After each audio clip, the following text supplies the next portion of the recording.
कि मनु थवाड़े सरबत खालसा वालों साजे हुए थापे हुए जथेदार भाई जगतार सिंह जी हवारा उन्हों का सुनेहा भी मैं साझा करने मान प्राप्त हो रहा है। ਜਿਹੜੇ आप जी पता भी किन्ने चेहरे इलाज विभाग उन्होंने भी अपना संदेशा अज पुजदा किया।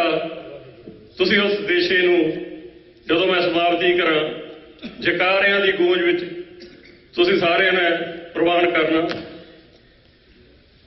विछड़ गए वीर हरप्रीत सिंह राणा लई दो शब्द।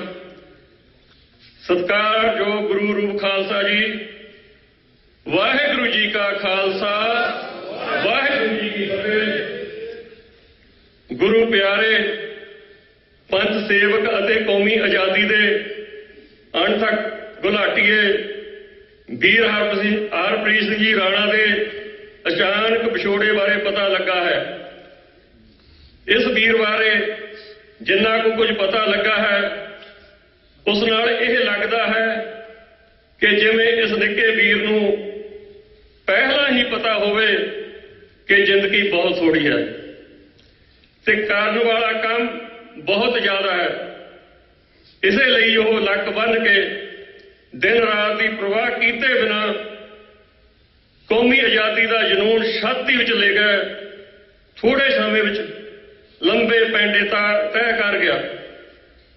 असीं सारे जानते हाँ कि सिख कौम अपने ही कौमी घर विच भारती हुकूमत के जुल्मों तसद्दुद का शिकार हो रही है।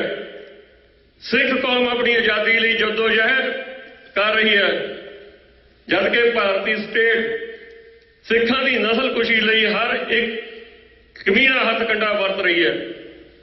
सिखा का कौमी घर बना के ही सिख कौम इस नस्ल कुशी तो बच सकती है ते आजाद फिजा में साह ले सकती है। इसे ही हजारां लखां ਸਿੰਘਾਂ ਸਿੰਘਣੀਆਂ ਦੇ पिछले समय दौरान भयानक तसीहे चले ते शहादतां दित्तियां।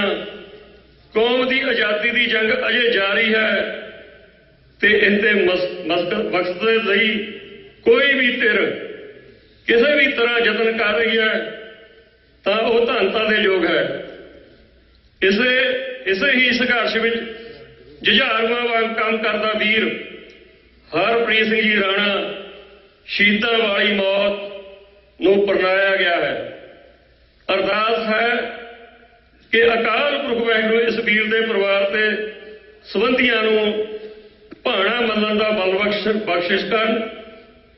पर वीर नूं सच्ची श्रद्धांजलि यही होवेगी कि समूह सिख कौमी आजादी के निशाने नूं अपने मनां चों जनून बाग मगदा रख के फतेह की प्राप्ति तक इसलिए काम करते रहन। गुरु पंथ का दास जगतार सिंह हवारा जथेदार श्री अकाल तख्त साहिब नजरबंद तिहाड़ जेल नवी दिल्ली।